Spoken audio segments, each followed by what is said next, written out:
ETF index mutual funds నేర్చుకుని stock మార్కెట్లో రాణించాలనుకుంటున్నారా? వెంటనే ఈ నెంబర్కి కాల్ చేయండి.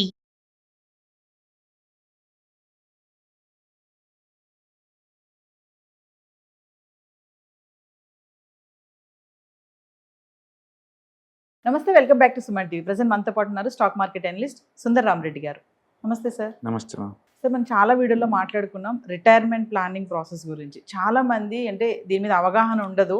ఆ టైం వచ్చేటప్పటికి వాళ్ళ వెనక చూసుకుంటే మనీ ఉండక చాలా ఇబ్బందులు పడుతూ ఉంటారు. అంటే ఒక్కసారి ఈరోజు మిమ్మల్ని అడిగితే రిటైర్మెంట్ ప్లానింగ్ ప్రాసెస్ అనేది ఏమైనా స్టెప్ వైజ్ ఉంటాయా మా వ్యూవర్స్కి? సింప్లిఫై చేయాలంటే లేదు, రిటైర్మెంట్కి మీకు ఎంత అమౌంట్ కావాలి అనేది క్లారిటీ ఉండాలండి. అంటే కరెంట్ మీరు లైఫ్ స్టైల్, ఎలాంటి లైఫ్ స్టైల్ మీరు గడుపుతున్నారు.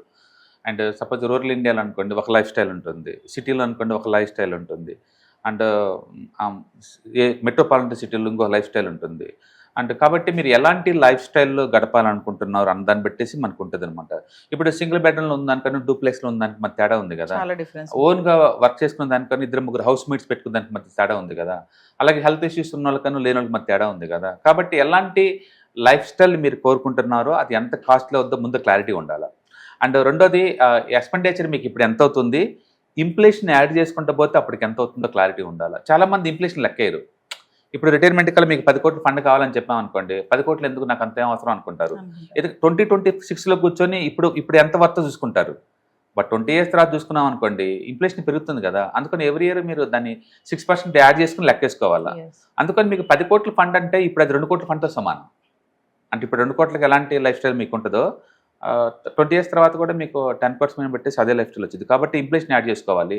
అండ్ అలాగే ఏదైనా ఎమర్జెన్సీ మధ్యలో డిస్టర్బెన్స్ వచ్చింది అనుకోండి, ఎమర్జెన్సీకి మనీ అడ్జస్ట్మెంట్ చేసుకుంటూ ఉండాలి. కాబట్టి మీ ఎక్స్పెక్టేషన్స్, మీ హెల్త్ ఇష్యూస్, ఎలాంటి లైఫ్ స్టైల్ గడుపుదాం అనుకుంటున్నారు, అండ్ ఎమర్జెన్సీ ఏదైనా వస్తే అడ్జస్ట్మెంట్ కోసం వీటన్నిటికి ముందు కాంప్రహెన్సివ్ ప్లానింగ్ ఉండాలి.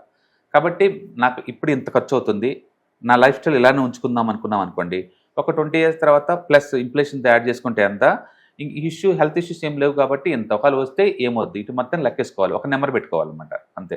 ఫర్ ఎగ్జాంపుల్ ఇప్పుడు మీ లైఫ్ స్టైల్ కాస్ట్ కనుక 1,00,000 అనుకున్నాం ఫర్ ఎగ్జాంపుల్, ఇదే లైఫ్ స్టైల్ కంటిన్యూ అవుదాం అనుకున్నాం, ఆఫ్టర్ 20 years తర్వాత మీకు ఎంత అవుద్ది అనేది ఇన్ఫ్లేషన్ క్యాలిక్యులేటర్ పెట్టి లెక్కేసుకోవాలి. మేబీ మీకు అప్పటికల్లా 3 నుంచి 4 లక్షల మధ్య అవుద్ది 20 years తర్వాత చూసుకుంటే. అప్పటి నుంచి ఇంకా 30 years సర్వే అవ్వాలి కదా. ఇప్పుడు మన ఏజ్ 30 అనుకోండి, 30 years కల్లా ఇంకొక 20 years కల్లా రిటైర్ అవుతాను, అక్కడి నుంచి ఇంకొక 30 years దాకా నేను సర్వే అవ్వాలి. కాబట్టి మొత్తం లెక్కలేసుకోవాలన్నమాట. అంటే రెండోది మీకు ఎంత కరెంట్ మీ మనీ గ్రో అవుతుంది, రిటైర్మెంట్ అయిన తర్వాత సేఫ్టీగా ఉండాలి. ఇంత డబ్బు గ్రో అవడానికి కుదరదు. ఫర్ ఎగ్జాంపుల్ ఇప్పుడు నా మనీ ఇయర్లీ యావరేజ్ మీద ఒక 12 to 15% గ్రో అవుతుంది అనుకుందాం అప్ టు రిటైర్మెంట్ దాకా. రిటైర్మెంట్ అయిన తర్వాత ఖచ్చితంగా ఈ డబ్బు అంతా డెట్ ఫండ్స్లో పెట్టాలా, ఎందుకంటే నాకు గ్యారంటీగా రిటర్న్స్ కావాలి కాబట్టి. అప్పుడు నీ రిటర్న్స్ ఇంత రావు. అప్పుడు మీ రిటర్న్స్ ఎంత వస్తాయి, మేబీ 7 to 8% వస్తుంది అనమాట. అంటే 7 to 8% మీద మీ మనీ గ్రో అవ్వాల్సి ఉంటుంది. కాబట్టి లెక్కలని రెడీగా ఉంచుకోవాలి.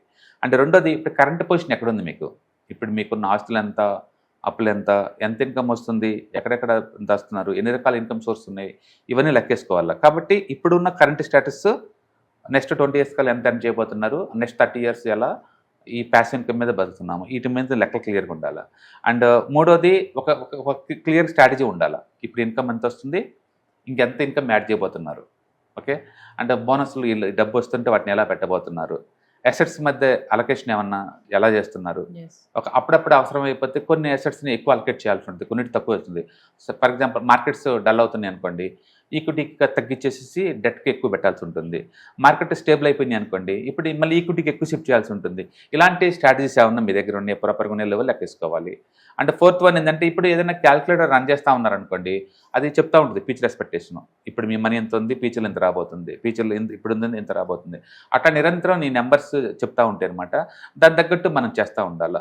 అండ్ ఫైనల్గా మన ప్లాన్స్ లేదు, ఎవ్రీ 1 yearకి ఒకసారి రివిజన్ చేసుకుంటూ దాన్ని రీబ్యాలెన్స్ చేసుకుంటూ దాన్ని ఆప్టిమైజేషన్ చేసుకుంటూ ఉండాలి. ఎక్సెల్ షీట్ల మీద లెక్కలు క్లియర్గా ఉంటాయి, బట్ రియల్ టైంలో అలా ఉండదు. మనం ఏమనుకుంటామంటే స్టాక్ మార్కెట్ అంటే ఇయర్లీ నిఫ్టీలో పెడితే యావరేజ్ మీద మనకి 12% వచ్చింది కదా అనుకుంటాం, రూపాయి వడ్డీ గిట్టుబాటు వద్దు అనుకుంటా ఉంటాం. యాక్చువల్గా అలా లీనర్గా ఎవ్రీ ఇయర్ పోదు. అది నిఫ్టీ ఏం చేస్తే 2-3 years 0 రిటర్న్స్ వస్తుంది. 1 year చార్ట్లన్నీ బ్రేక్అవుట్ అయ్యి నీకు 30% దాకా వచ్చేస్తుంది. ఆ 30% నీ యావరేజ్ చేస్తే 3 years కలిపి నీకు వచ్చిన 12 అనమాట. అట్లా పోతుంది తప్ప మార్కెట్ మామూలుగా పోతుంది. అందుకని అప్పుడప్పుడు మీరు ఎవ్రీ 1 yearకి 2 yearsకి ఒకసారి రీబ్యాలెన్స్ చేస్తూ ఉండాలి అండ్ అడ్జస్ట్మెంట్ చేసుకుంటూ ఉండాలి. అట్లా ఫ్యూచర్లో లైఫ్ స్టైల్ ఎంత ఖర్చు అవుతుంది అనేది మీరు ముందే విజువలైజ్ కనుక అవ్వగలిగితే కరెంటు మీ దగ్గర ఉన్న పొజిషన్ ఏంటో తెలుసుకోగలిగితే దాని తగ్గట్టు మనం ప్లాన్ చేసుకోవచ్చు అనమాట. అన్ఫార్చునేట్లీ చాలా మంది ఇండియన్ సొసైటీలో ఏంటంటే అసలు వాళ్ళు రిటైర్మెంట్ అనే థాటే రాదు వాళ్ళకి. ఎందుకంటే ఇప్పుడు వచ్చే డబ్బులు ఇప్పుడున్న లైఫ్ స్టైల్కి సరిపోవట్లేదు.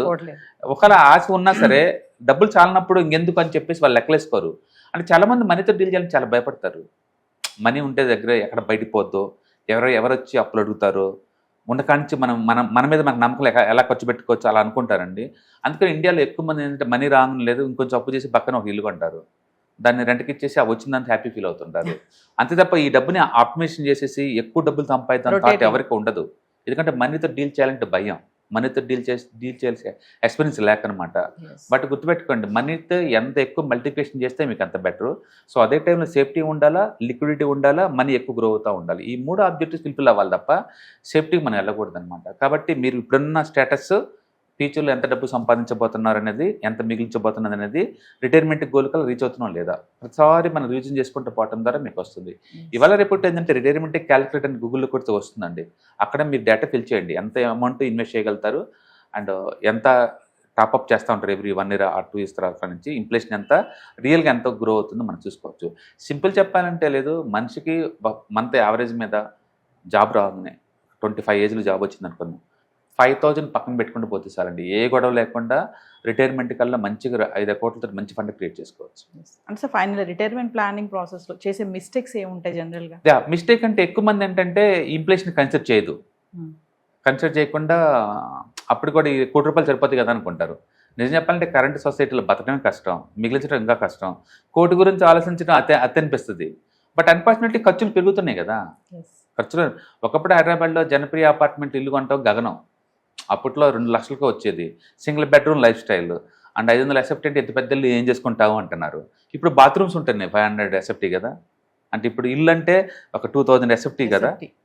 దాని మీనింగ్ మారిపోయింది కదా. మనం అప్డేట్ అవ్వాలి. అందుకని ఫ్యూచర్లో కూడా లివింగ్ కాస్ట్ పెరగబోతుంది, మనం అప్డేట్ అవ్వాలి. ఎంత పెరగబోతున్నది, హెల్త్ కాస్ట్ పెరగబోతుంది, ఫుడ్ కాస్ట్ పెరగబోతుంది, అన్నిటి కాస్ట్ పెరగబోతుంది. కాబట్టి దాని తగ్గట్టు మనం ఇప్పుడు రెడీ అవ్వాలి. ఆ లైఫ్ స్టైల్కి మనం ఇప్పటి నుంచి రెడీ అవ్వాలి.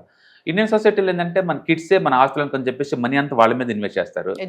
ఎడ్యుకేషన్కి, వాళ్ళ చదువులకి, వాళ్ళ సెటిల్మెంట్కి. ఈలోపు వాళ్ళు మన లైఫ్ స్టైల్ వాళ్ళది కాదు, వాళ్ళు 20-30లో 20-40లో ఉన్నారు కదా. అప్పటికల్లా సొసైటీలో ఏదో ఒక ఇష్యూస్ వస్తాయి, ఎక్కడో సార్ సెటిల్ అవుతారు. వాళ్ళ ఇష్యూస్ షార్ట్అవుట్లోనే వాళ్ళ టైం పట్టిద్ది. మనల్ని పట్టించుకున్నంత టైం వర్క్ వాళ్ళకి ఉండదు. అందుకని ఎవరి రిటైర్మెంట్ ప్లానింగ్ వాళ్ళే చూసుకోవాలండి. అందుకని కిడ్స్కి అవసరం చేయడం కాదు, మనం ఖచ్చితంగా రిటైర్మెంట్ కోసం ఎవ్రీ మంత్ ఎంతకంత తీసి పక్కన పెడతా ఉండాలి. పక్కన పెట్టుకుంటే డబ్బులు తీసుకోవచ్చు. సింపుల్ నేను చెప్పాను కదా, మీరు మంత్లీ 5,000 పెట్టుకుంటే ఒక 20 years చాలు, మీకు మన డబ్బులు 2 crores తయారవుతుంది. ఆ డబ్బుల నుంచి ఎవ్రీ మంత్ మనం 6% విత్డ్రాల్ చేసుకోవచ్చు. Thank you.